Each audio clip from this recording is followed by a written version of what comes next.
platiquemos aquí en la experiencia que también has tenido en esa labor que realizas, pues que compartamos aquí con nuestros queridos participantes de los grupos alguna información que pudiera ser de su interés. Entonces, a mí me gustaría empezar planteando lo siguiente con relación a las deducciones, que como sabemos, el artículo 25 de la Ley del Impuesto sobre la Renta nos permite realizar algunas deducciones y el artículo 27 establece requisitos de esas deducciones. Entonces, me gustaría ir combinando allí y también pues recibir de alguna manera tu retroalimentación y tus comentarios con relación a lo que vamos a estar platicando en la siguiente hora. Entonces, no sé si puedo compartir pantalla, déjame ver. No, no puedo.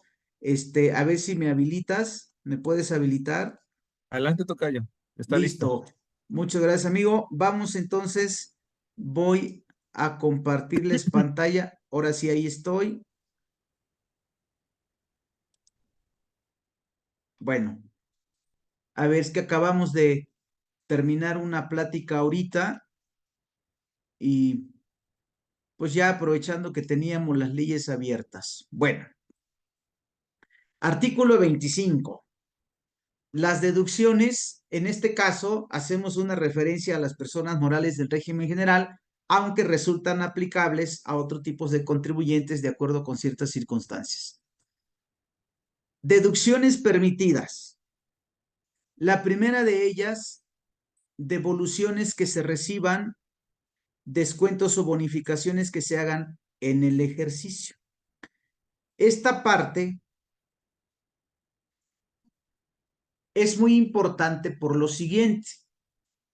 Sabemos que por disposición del 27 fracción tercera, pues dentro de los requisitos de las deducciones es que debiera haber un CFDI, aunque no en todos los casos lo hay.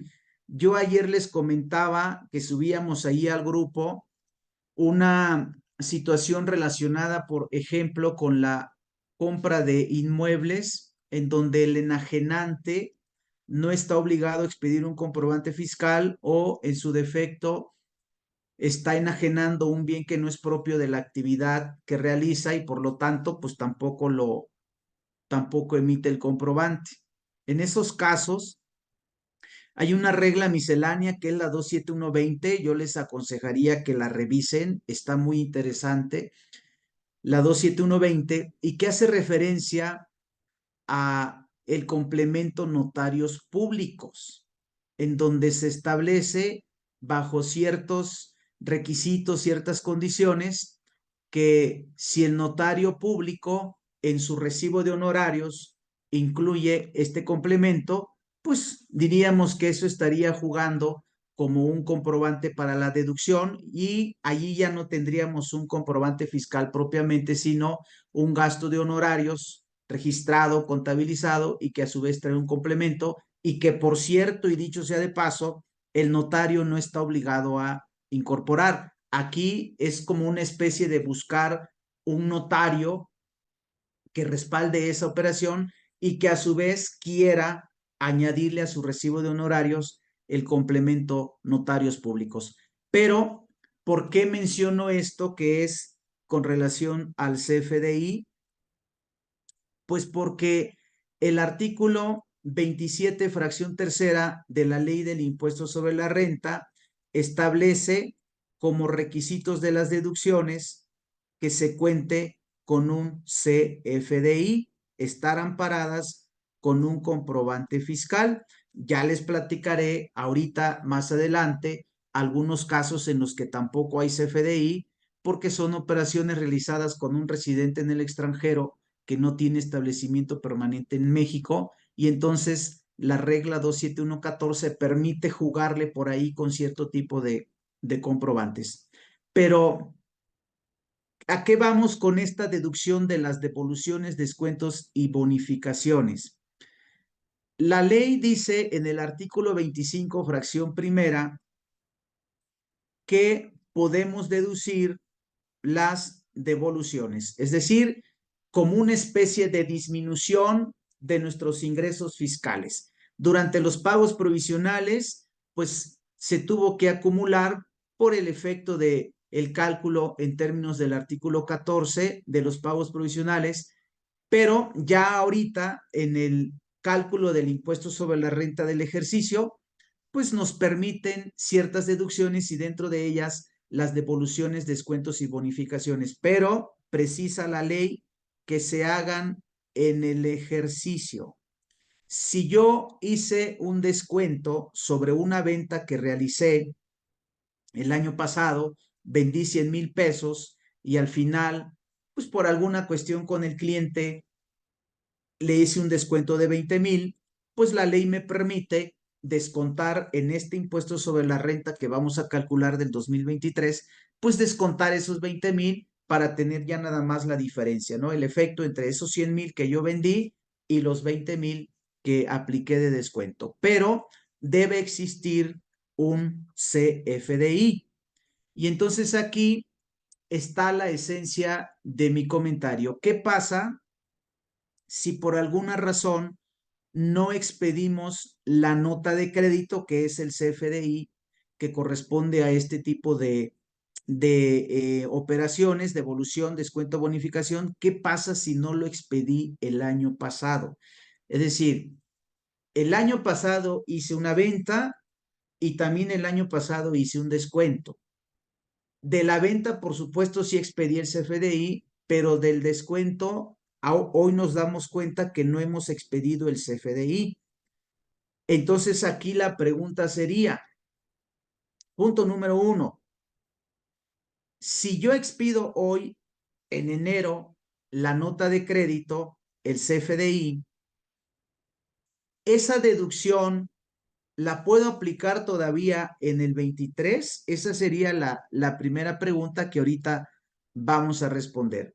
Y la segunda pregunta que hemos visto en la práctica, que muchos le dan una especie de salida por ese lado, es si yo expido la nota de crédito hoy en el 2024 sobre una devolución o un descuento que hice el año pasado, ¿me puedo aplicar esa nota de crédito ahorita en el 24?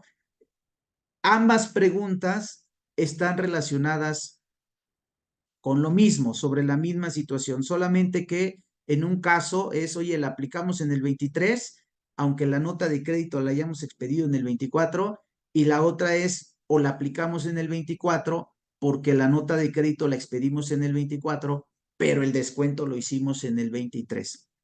Entonces, ¿cómo ves esa situación, mi estimado tocayo, respecto a esto que estamos platicando? Es un planteamiento bastante interesante, tocayo, como siempre. Hasta pareciese que eres el compadre de Don Gumaro. Yo en lo personal, atendiendo a lo que es, a lo que nos has expuesto, yo lo aplicaría en estricto apego al 2023.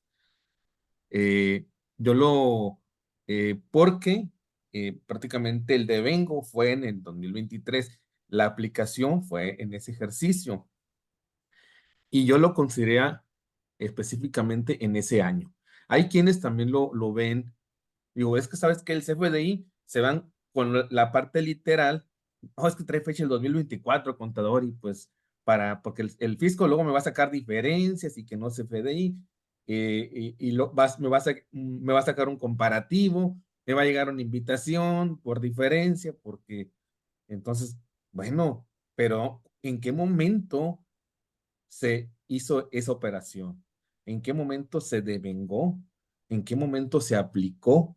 Entonces, yo en lo personal lo aplicaría en el 2023, Tucayo. Correcto, amigo. Fíjate que yo coincido contigo y de hecho le vamos a dar un soporte, un fundamento legal a lo que específicamente estás comentando.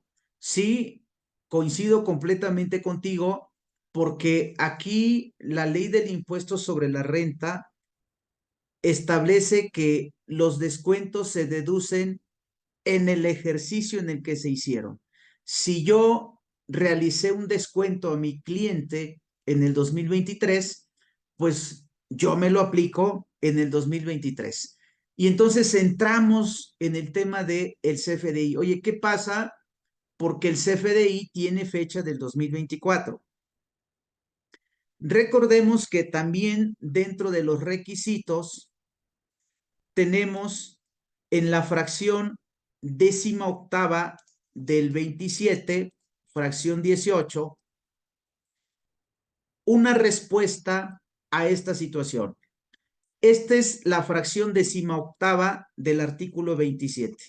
Dice, como requisitos de las deducciones, que al realizar las operaciones correspondientes o a más tardar el último día del ejercicio, se reúnan los requisitos que para cada deducción en particular establece esta ley. A más tardar el último día del ejercicio, debes reunir los requisitos. Pero ¿qué pasa en el caso del CFDI? Dice, tratándose del comprobante fiscal, hay un artículo transitorio en el Código Fiscal que corresponde a las reformas que se hicieron allá en el 2014. Ese artículo transitorio establece que cuando las leyes o reglamentos hagan referencia a comprobante fiscal, pues se estarían refiriendo a un CFDI. Y entonces dice el 27, fracción 18, tratándose del CFDI, a que se refiere el primer párrafo de la fracción tercera de este artículo, este se obtenga a más tardar en que el contribuyente deba presentar su declaración. Allí está el fundamento de el por qué, aunque yo expida la nota de crédito en el 2024, si el descuento lo efectué en el 2023, yo lo deduzco en el 2023, aunque el CFDI corresponda a 2024.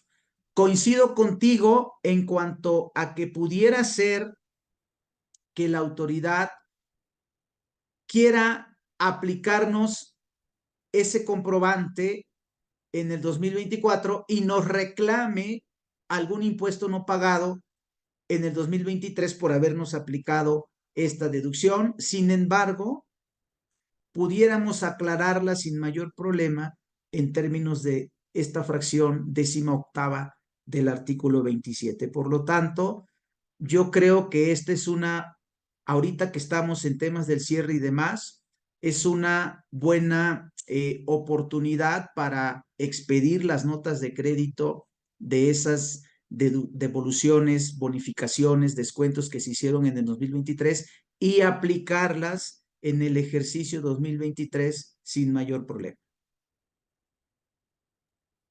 Efectivamente, tocayo, como bien señalas, ese es el sustento. Por ahí, creo que por ahí hay una tesis que habla de este tema. No, no tengo ahorita el número, pero sí hay varios criterios a favor, obviamente dándole la razón a esta parte, específicamente el primer párrafo de la fracción 18 del numeral 27 de la ley de renta. Y de hecho, incluso este párrafo es una joya, ¿no? Además, podemos incluso, en forma análoga o por medio de una concatenación con el artículo 73 del Código Fiscal, que bueno, mientras no se ha detectado, aunque es otro supuesto, pero tiene cierta similitud, ¿no? Pero en específico, el sustento que señalas es el adecuado.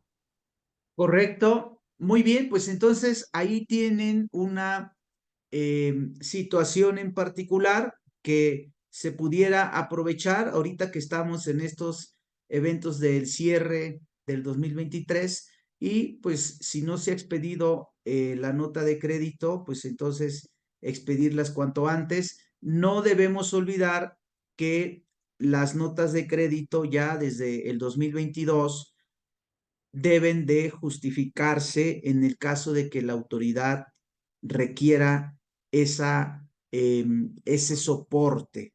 Las notas de crédito, si no están justificadas, dice el Código Fiscal en el artículo 29, fracción sexta, si no están justificadas, no se pueden deducir y esto sería a través del ejercicio de facultades por parte de la autoridad. Entonces, yo les recomiendo aquí que pues se alleguen de esos elementos un convenio, un contrato, un correo, alguna situación que haga prueba, que deje manifiesto que pues efectivamente se acordó un descuento o se aceptó una devolución y que con base en esto, en el caso de que la autoridad nos quiera hacer o nos exija una aclaración o el soporte de esa nota de crédito, pues contemos con ella. Pero sin mayor problema podemos aplicar esta deducción en el ejercicio 2023.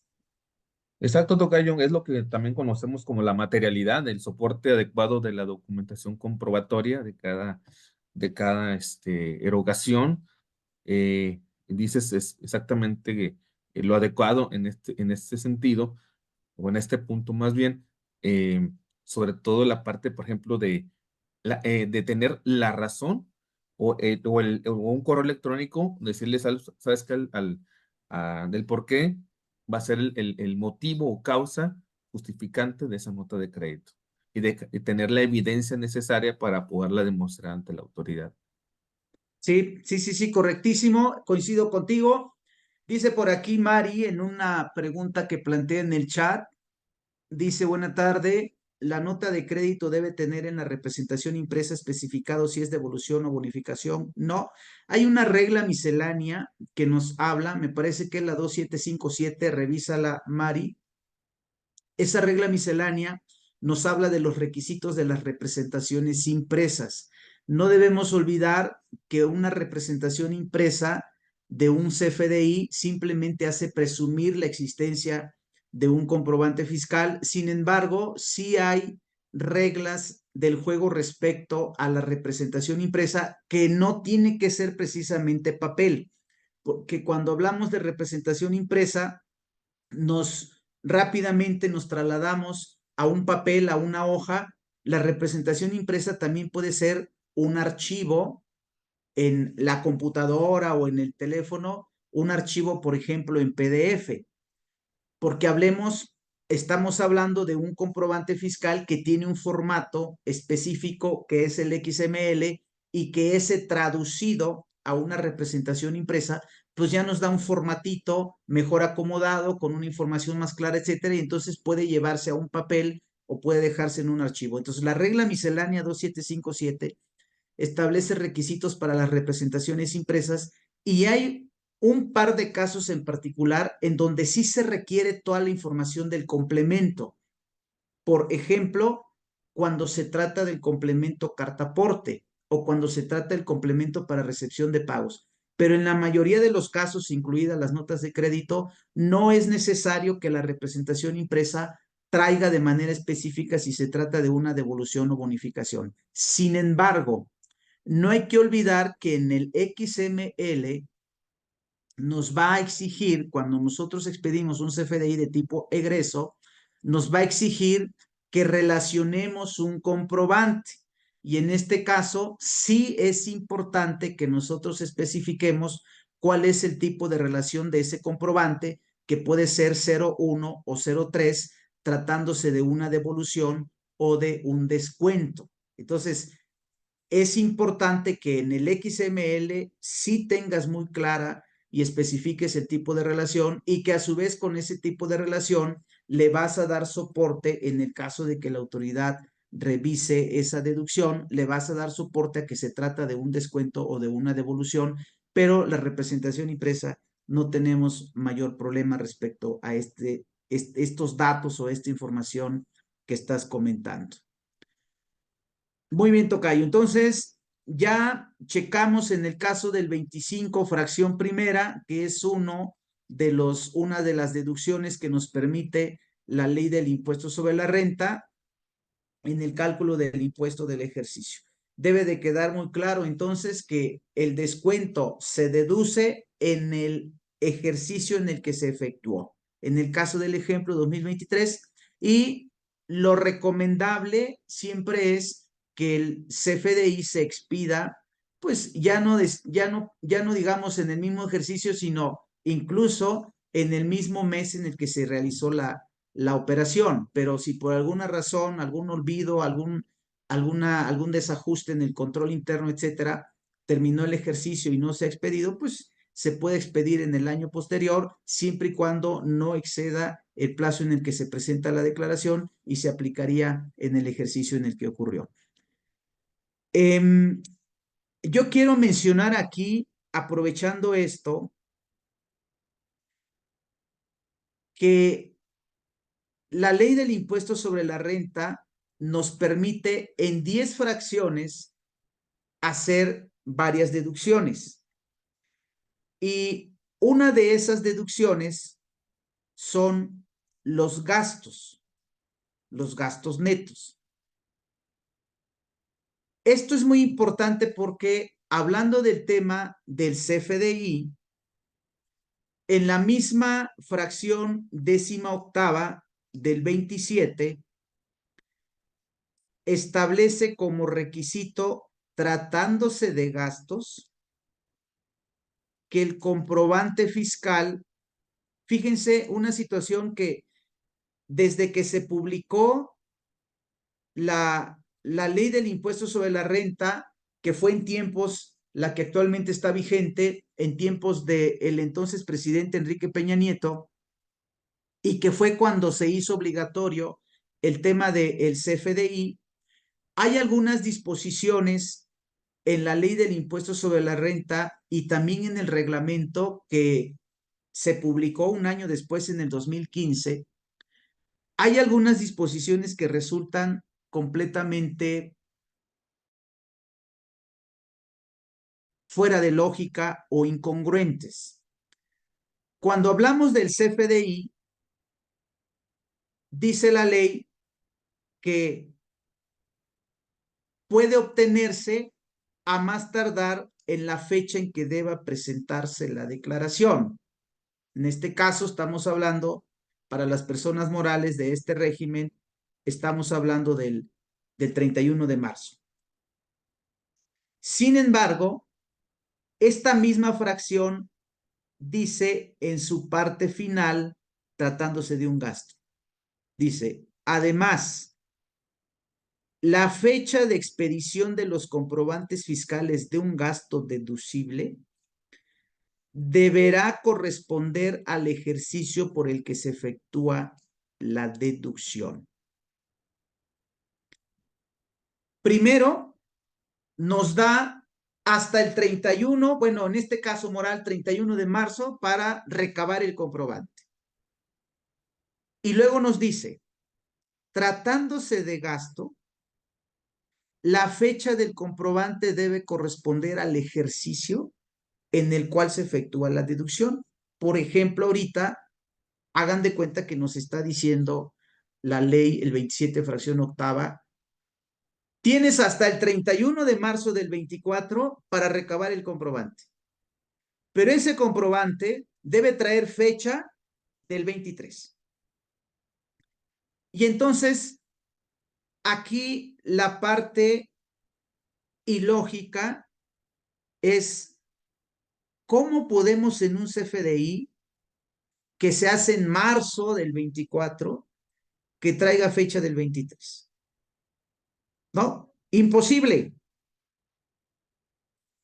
Aquí se les pasó que ya no estábamos con las facturas de papel, como sucedió en años anteriores, donde el contador siempre le decía a las personas de facturación, oye, déjame un blog en blanco, ¿no? Déjame un blog en blanco por si me piden facturas en enero, febrero, marzo, pues las hago con fecha de diciembre. O al revés, cuando el propietario del negocio le decía al contador, oye, contador, ¿por qué es mucho impuesto? Dice, pues porque es lo que generaste, ¿no? No, no, no, bájale, bájale. No, pues ¿cómo le voy a bajar si ya no tengo facturas? Y llegaba el dueño con el bonche de facturas, con el contador y le decía, ahí están, contador, las facturas. Incluso esas facturas estaban en blanco, ¿no? Ponle la fecha que quieras. Ahorita con el tema del CFDI, digo, no estamos diciendo que ya no se venden facturas, de hecho se siguen vendiendo y el mismo gobierno es el que las compra al por mayor, ¿no? Lamentablemente para nosotros, pero lo que resulta contradictorio es cómo podemos en marzo del 24 expedir un CFDI y que traiga fecha del 23. Eso no se puede. ¿O cómo ves, amigo? Pues, como bien dices, tocayo, en los 80 se podía, porque teníamos, o más bien nos tenían ahí un blog de facturas, ¿no? Pero ya ahora desde el 2014 que entró el comprobante fiscal digital, entonces hoy en día en cualquier sistema que queramos, pues nada más puedes moverle a 2 días y se acabó, ¿no? Ya no es posible tener CFDI en blanco, ¿no? Aunque bueno, tú sabes que dentro del mercado hay gente que se dedica a eso, ¿no? Pero realmente, pues, eso no va con nosotros, ¿verdad? Entonces, porque bueno, y automáticamente incurriríamos en un deporte nacional, dos, en un delito, y de ahí le seguimos, ¿no? Delincuencia organizada, etcétera, etcétera, ¿no? Pero hoy en día, no se puede que el comprobante fiscal tenga fecha del 31 de diciembre y estamos a marzo del 2024. Claro, no se puede. Entonces aquí la precisión es la siguiente. Si bien es cierto que la misma fracción décima octava nos permite recabar el comprobante a más tardar la fecha en que el día en que se deba presentar la declaración, pues en el tema de gastos no tenemos de otra. En el tema de gastos, forzosamente el comprobante se debió recabar a más tardar el 31 de diciembre o como bien lo señalas, un par de días después, que es lo mucho, aunque el PAC tiene 72 horas, pero hoy los sistemas solamente lo permiten con 48 horas. A lo más el 2 de enero, recabar un comprobante con fecha 31 de diciembre, pero a estas alturas, ahora sí, haciéndole honor al programa, a estas alturas ya no es posible recabar un comprobante de un gasto realizado en el 2023, ahorita en el 24 y que traiga fecha del 23. Entonces, tratándose de gastos, no tenemos de otra más que si no pudimos recabar el comprobante el año pasado, pues lamentablemente tendríamos ahorita problemas de deducción y es allí donde les quiero comentar un par de asuntos igualmente interesantes. Uno, la nómina. Aquí la ley nos dice tratándose de un gasto deducible, tratándose de un gasto deducible. La nómina. La nómina, fiscalmente hablando, ¿es gasto o puede ser otro tipo de concepto? Porque yo les platicaba aquí en las deducciones, los gastos, aquí en el artículo 25, los gastos son solamente uno de varias deducciones. De todas estas deducciones que estamos viendo aquí, las devoluciones, el costo, los gastos, inversiones, créditos, cuotas, de todas estas deducciones, la única en que nos exige que el comprobante traiga fecha del ejercicio es en gastos. En los otros no. En las otras deducciones sí podemos tener el comprobante a más tardar la fecha en que se tenga que presentar la declaración. Y entonces aquí el tema es el siguiente. La nómina, fiscalmente hablando, ¿es un gasto o puede tener calidad de otro tipo de deducción? Y en este caso, precisamente la que está aquí arriba. La nómina puede ser fiscalmente hablando, puede ser gasto o puede ser costo.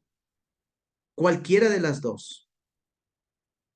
Aquí tendríamos que revisar el 39 y subsiguientes de la ley del impuesto sobre la renta, en donde nos especifica qué partidas conforman el costo de lo vendido, que es fiscal. Y cuando se trata, por ejemplo, de un contribuyente que fabrica, que produce una manufacturera, la nómina puede ser gasto o puede ser costo. Si se trata de gasto y lo queremos meter forzosamente en el 27 fracción 18, pues entonces sí estaríamos diciendo que es un requisito que el CFDI se haya expedido en el mismo ejercicio, aunque en mi opinión podemos aplicar el artículo 54 del reglamento de renta que les platicaba en la sesión pasada. Pero hay quien dice, no, no, no, es que la ley es clara, lo cual sí lo es, pero hay una disposición de reglamento. Dice, la ley es clara y dice que la nómina, el CFDI, debe corresponder al mismo ejercicio. Pero en este caso, tendríamos que revisar si la nómina estaría jugando como gasto o como costo. Porque si está jugando como costo, entonces debemos de recordar que el contribuyente no deduce las compras. Un contribuyente del régimen general no deduce las compras, deduce el costo y el costo lo deduce en el ejercicio en el que acumula el ingreso. Y en este caso, si la nómina es parte del costo, pues la deducción iría como parte del costo, aunque el CFDI no tenga fecha del mismo ejercicio. Es un dato allí interesante que les dejo para que lo analicen o lo revisen si es que quieren aplicar forzosamente el 27 fracción 18 en cuanto al CFDI de nómina sin considerar el 54 del reglamento de la ley de renta. Y por otro lado, ¿qué pasa entonces si yo tengo un pago a persona física que no le efectué el año pasado y se lo voy a pagar ahorita en el 24? Se trata de una operación que yo tuve como persona moral del régimen general con una persona física o con un contribuyente del sector primario o con un coordenado o con una donataria y me expidió el comprobante el año pasado, pero yo voy a hacer el pago hasta este año. ¿Qué debiéramos hacer en ese caso?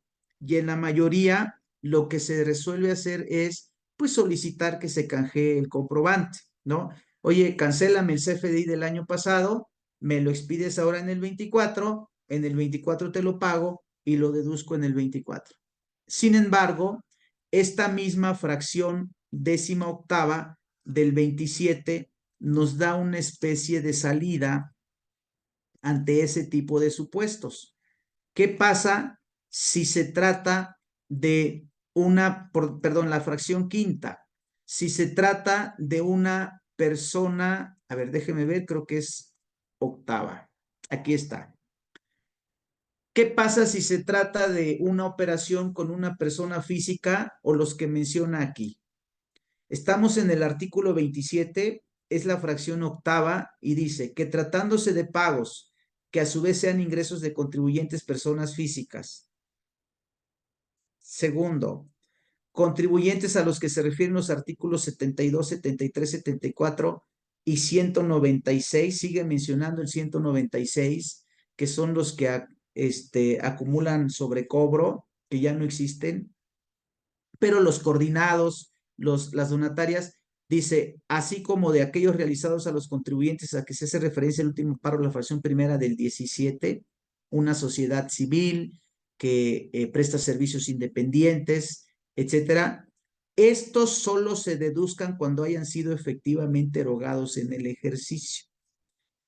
Oye, fíjate que yo le hice una operación el año pasado con una persona física, me expidió el comprobante, me prestó el servicio, pero no le pagué. En este caso, nos dice la fracción octava, pues lástima, Margarito, si no le pagaste el año pasado, pues ya no lo puedes deducir y entonces en la práctica decimos, pues ya sé, le digo que me cancele el CFDI ahorita en enero, que me lo vuelva a expedir y se lo pago y lo deduzco en enero. El último párrafo de la fracción octava nos da una especie de salida sin que haya necesidad de cambiar comprobantes. Dice, Cuando los pagos a que se refiere el párrafo anterior se efectúen con cheque, la deducción se efectuará en el ejercicio en que éste se cobre. Siempre que entre la fecha consignada en el comprobante fiscal que se haya expedido y la fecha en que efectivamente se cobre dicho cheque, no hayan transcurrido más de 4 meses. No hay necesidad de canjear comprobantes si yo le pago con cheque. Hicimos la operación, me prestó el servicio el año pasado, me expidió el comprobante el año pasado, pero se me olvidó pagarle y ahorita en enero me doy cuenta que pues le tengo que pagar. Dice la ley, mira, si le pagas con cheque y ese cheque lo cobra a más tardar en abril, no tienes problema, no hay necesidad de canjear comprobante. Obviamente esa deducción ya no aplicaría en el 23. La deducción aplicaría en el 24, pero sin necesidad de canjear comprobante. Págale con cheque y que no exceda de 4 meses de diferencia entre la fecha del comprobante y la fecha en que efectivamente cobra el cheque y aplica la deducción en el ejercicio en el que se cobró el cheque. ¿Cómo ves esa? Muy bien, tocayo, la verdad coincido. Hay otro punto también en la fracción octava, eh, en la parte final, perdón, en el primer párrafo, en la parte final donde señala, también se entiende que es efectivamente erogado cuando el interés del acreedor queda satisfecho mediante cualquier forma de extinción de las obligaciones. En esto específicamente eh, se, se remite tanto a la ley del IVA, en el 1B, del IVA y al Código Civil Federal, que es donde viene la raíz de las formas de extinción de obligaciones, que son dación de pago, remisión de deuda, novación, etcétera, ¿no? Obviamente, en específico, estos últimos dos renglones, obviamente no van a estar reflejados como si fuera un cargo en un estado de cuenta bancario, ¿no? Pero debe existir un CFDI, ¿no? Donde se ponga qué tipo o cómo se va a pagar, si es innovación, remisión de deuda, dación de pago, etcétera, ¿no? Entonces, Sí, eso también se va a considerar. es correcto, como bien lo señalas, cualquier forma de extinción de las obligaciones y en este caso nos hace que nos traslademos al Código Civil, ¿no? Federal, en donde encontramos las distintas formas en las que se puede extinguir una obligación y entonces se entiende efectivamente erogado, que es una situación que, como bien lo señalas, en un momento dado también se tendría que acreditar ante la autoridad eh, esta satisfacción por parte del acreedor respecto de esa deuda. Completamente de acuerdo. Dice por aquí, eh, ok, Ángel, sí, claro, 27 fracción 18ª dice gasto y entiendo que solo aplica para gastos, aunque la nota de crédito es una deducción, no es un gasto. Sí, es correcto, por esa razón decíamos que la nota de crédito, si el descuento se hizo el año pasado, aunque se expida ahorita en el 2024, es completamente deducible en el ejercicio pasado porque esa exigencia respecto a la fecha del CFDI es nada más para los gastos. Completamente de acuerdo contigo, Ángel. Dice Ernesto, para esa persona moral coordinado, ejemplo, que emitió la factura en diciembre, no le pagaron, el cliente persona moral le pide que refacture, esa persona moral coordinado contablemente su ingreso lo registra en diciembre, sí, claro. Sí, recuerden que podrán haber casos en los que no haya un empate entre lo fiscal y lo contable. En el caso contable, la NIF de 1 establece que tratándose de prestación de servicios, pues se entiende que el ingreso se percibe y debe de reconocerse o registrarse pues en el momento en el que se prestó el servicio. Por lo tanto, aunque fiscalmente tengas ese cambio, contablemente corresponde al 2023. Y dice Asus, las cuotas del IMSS e Infonavit de diciembre y sexto bimestres del 23 que se están pagando en enero del 24 dichas cuotas son deducibles en el 23 o en el 24, ese tema es muy interesante porque estrictamente hablando debiera aplicarse en el 24. Pero hay dos temas aquí que pues hacen que se aplique en el 23. Primero ya es la costumbre, que sabemos que no existe fiscalmente, pero en la realidad sí. Pues oye, la mayoría lo aplica en el 23. Y otro tema relacionado con esto es que yo no sé si tú, tocayo, ya lo hayas visto, pero en la práctica yo no he visto que la autoridad rechace una deducción de las cuotas que se pagaron en el 24 y que se hayan aplicado en el 23, porque como bien lo señala ASUS, tratándose de cuotas, la fracción 25 de la ley de renta establece puedes deducir las cuotas a cargo de los patrones pagadas, ¿sí? Entonces, yo no he visto en la práctica que la autoridad rechace una deducción de cuotas porque se pagaron en enero del 24 y la aplicaste en el 23. Yo creo, alcanzo a entender que una de las razones es porque se le complicaría un poco aquí a la autoridad porque solo habla de las del IMSS y en este caso hay dos conceptos que corresponden al pago bimestral que no se pagan al IMSS. El RCB, que no lo administra el IMSS, lo administran las AFORES, y las aportaciones a Infonavit. Esas no tendrían que estar pagadas. Aquí solamente hace referencia a las cuotas del IMSS.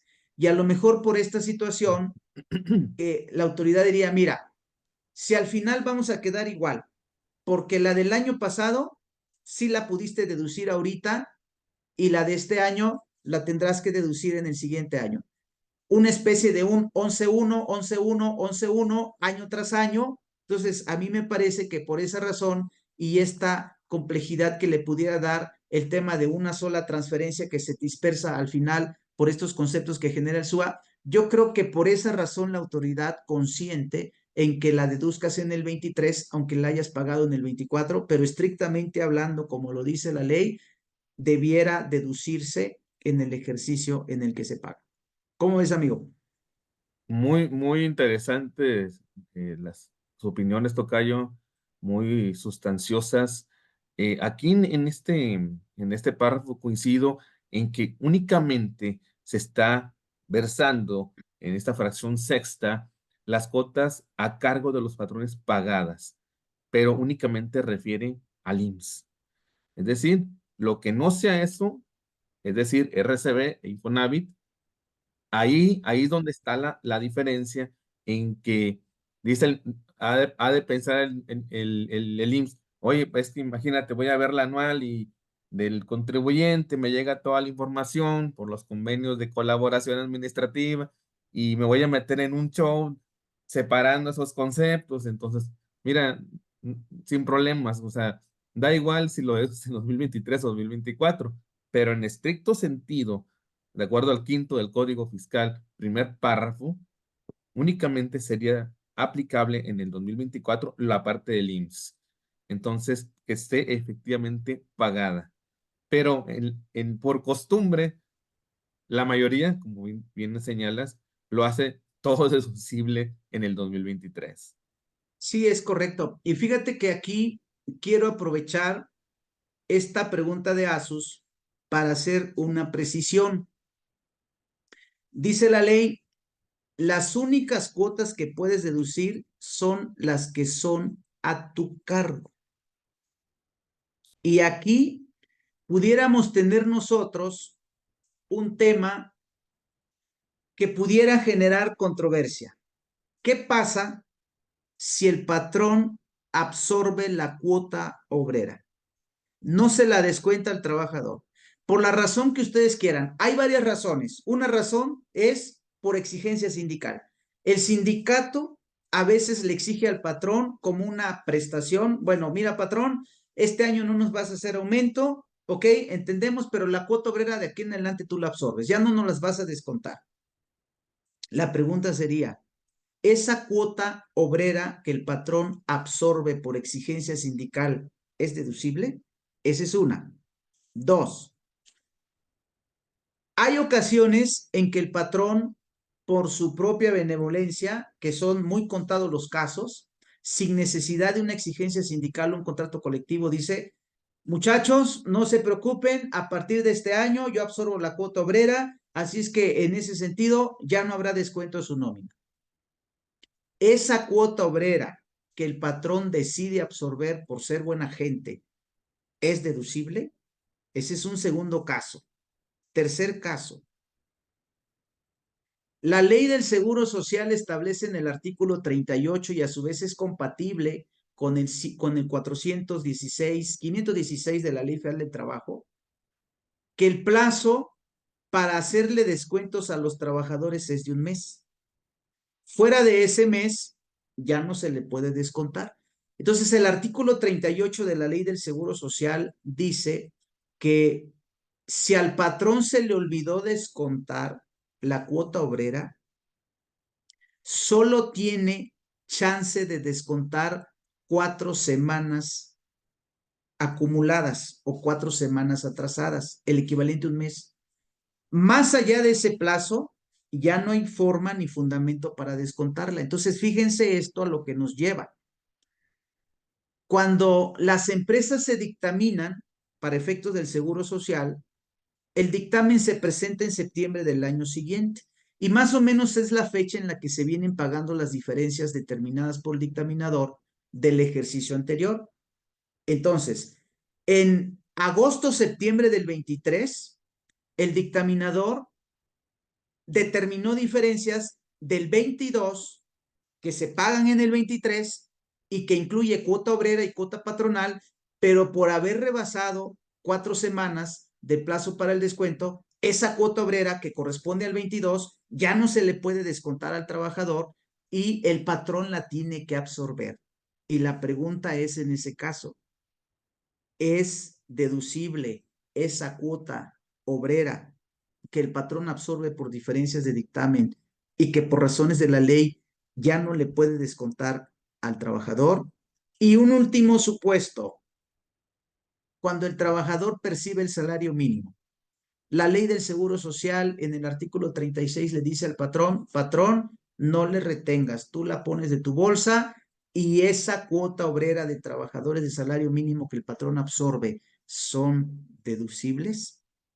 Ahí están esos 4 planteamientos respecto a cuotas obreras que el patrón paga y que la ley dice, son deducibles las cuotas a tu cargo.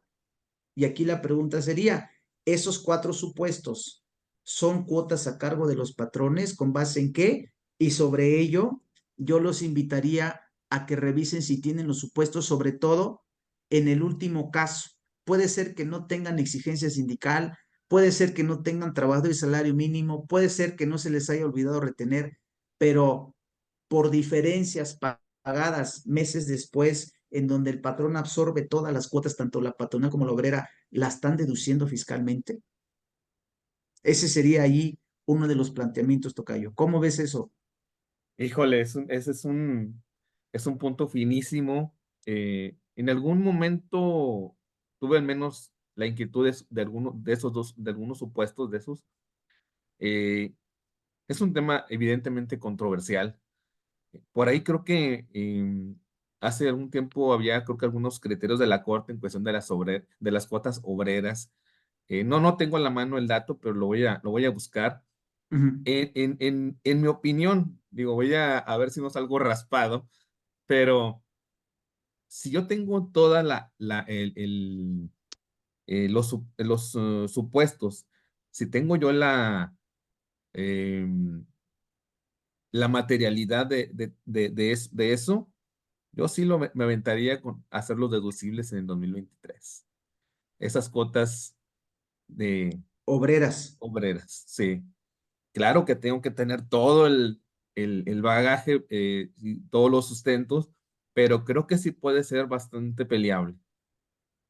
Ok, muy bien, pues bueno, pues ahí se los dejamos para que lo revisen, lo analicen, lo platiquen con su área fiscal y revisen y ya nada más añadir respecto a esto, aprovechando esa pregunta que planteó Asus, añadirles que en el caso de que la quieran hacer deducible, revisen el 28 fracción trigésima combinado con el 93 fracción 12 que establece que cuando el patrón absorbe la cuota obrera de su trabajador, allí ya no señala la razón, por cualquier razón, cuando el patrón absorbe la cuota obrera, para el trabajador representa un ingreso exento. Y en términos del 28 fracción trigésima, los ingresos que para el trabajador son exentos solo serían deducibles en un 47 o en un 53%. Entonces, en el caso de que decidan ya con el soporte de su área fiscal o de su personal de apoyo que decidan hacerla deducible, nada más que consideren que no sería deducible en su totalidad, sino parcialmente por significar en términos del 93 fracción 12 de renta un ingreso exento para el trabajador. Y bien, amigo, pues ya estamos en prácticamente a la salida, se nos va muy rápido el tiempo. Entonces, no sé si quisieras que comentáramos algo más o añadir algo o algún punto que tengas por ahí o simplemente ya cerrar e irnos a comprar las de Don Julio 70 para empezar el brindis de viernesito por la tarde. Sí, ¿verdad? Mira, tengo un pequeño tema, quisiera Sí, comentarles en amigo, forma breve. adelante.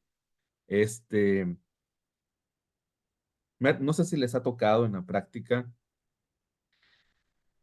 que, digo, eso es algo totalmente un tanto distinto a lo que se ha comentado, pero bueno, son puntos que nos ha tocado en la práctica y bueno, ya cada quien podrá decir, ¿sabes qué? Me voy para este lado o a la izquierda o a la derecha, ¿no?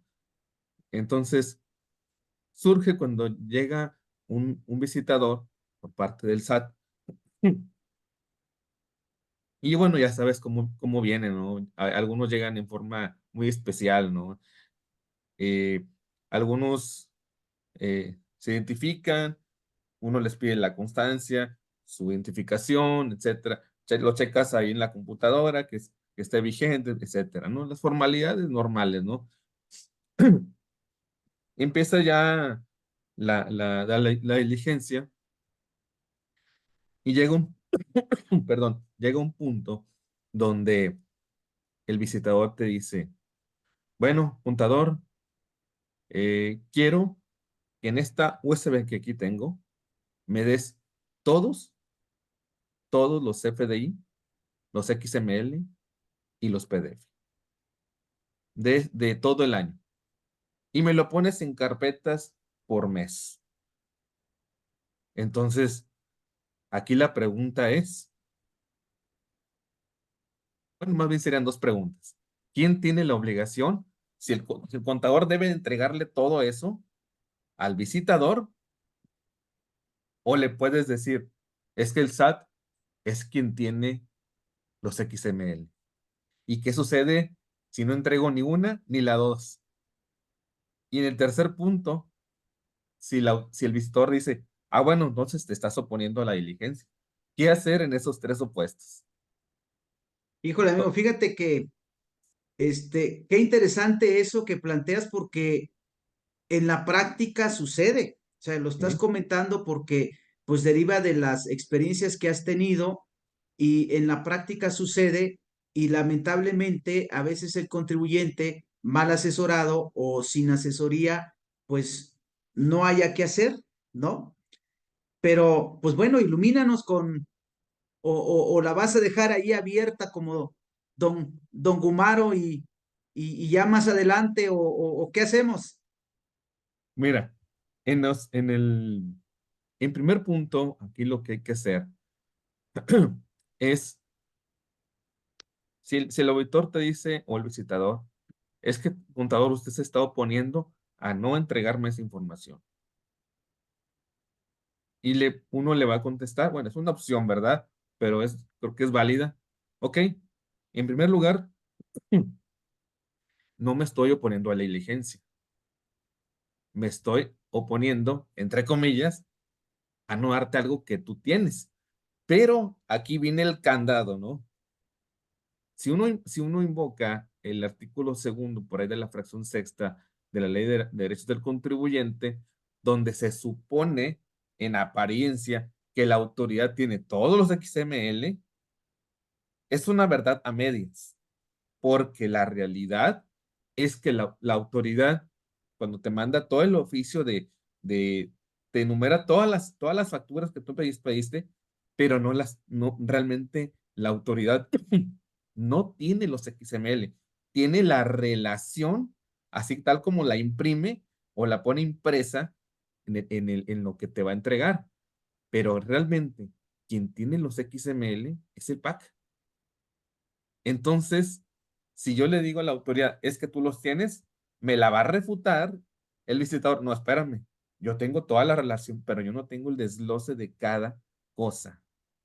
Entonces, eh, conservadoramente, tendría uno que entregarle la información, al menos hablando de XML.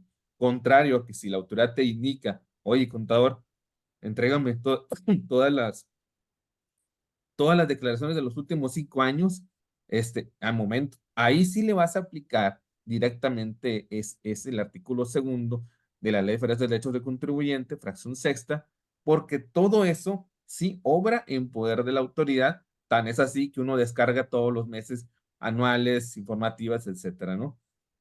Ahí es donde ya cambia, ¿no? Entonces, eso es lo que se pudiera hacer. Correcto. Pues muy bien, nos has iluminado aquí con una pequeña parte de el conocimiento que tienes por las experiencias que has vivido. Y bueno, pues ya son las 3 de la tarde, se fue muy rápido el tiempo. Pues ya vámonos a la pachanga, mi querido amigo. Al don Julio 70, tocayo. Esas mero. Esas mero. Pues yo te agradezco mucho a ti, a tu equipo, la invitación. Creo que por ahí tenemos una plática pendiente sobre normas de información. No recuerdo. A ver, dime Es cómo va la cosa. el día 18, próxima Jueves. semana, Ujú. 18 de enero, en punto de las 2 de la tarde, vamos a dar una charla, el tema NIF y la parte jurídica. Y mi tocayo, el maestro, gran amigo Víctor Castañeda va a estar también el maestro Claudio Álvarez, va a estar el maestro Roberto y un Excelente. servidor. Va a estar muy Excelente, interesante excelente. ese tema, ¿no? Suena ya de entrada muy llamativo. Bueno, pues será un honor para mí. Yo te agradezco mucho la invitación, estar con ese equipazo que acabas de comentar. Y bueno, si Dios quiere, nos vemos el próximo jueves a las 2 de la tarde. Y por lo pronto hoy, vámonos a las carnes. A las caras asadas, tocayo. Muchas gracias a ti, a tu equipo y a todos los participantes que estuvieron en esta reunión. Hasta Gracias, entonces, gracias, tocayo. Muchas gracias a gracias, todos. amigo. Saludos.